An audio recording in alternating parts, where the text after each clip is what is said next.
ওকে 2টা কিনে দিয়েছি, এখন ঘরে জ্বালাবি না আর। আরে এগুলো তো আমারও খেতে মন চাচ্ছে।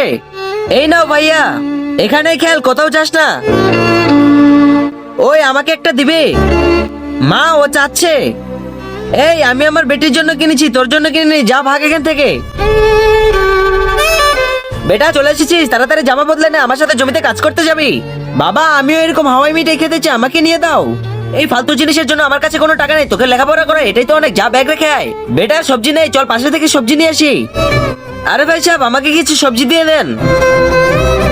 এই দে আমার বিস্কুট। আরে বেটা এটা কেন করছো, এটা তো তোমার ছোট বোনের মতো, দাও ওকে বিস্কুট।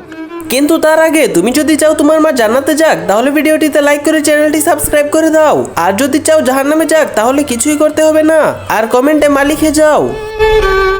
আরে আমি ওর বেটাকে হাওয়াই মিঠাই খাওয়াইনি, কিন্তু ও আমার মেয়েকে বিস্কুট খেতে বলছে। ম্যাডাম জি এই নাও। ভাই সাহেব আপনার বেটাকে পাঠিয়ে দেন, টাকা দিয়ে দিচ্ছি। ঠিক আছে বেটা চলে যা। ভাই সাহেব এই নেন টাকা, একটা হাওয়াই মিঠাই দিয়ে দেন।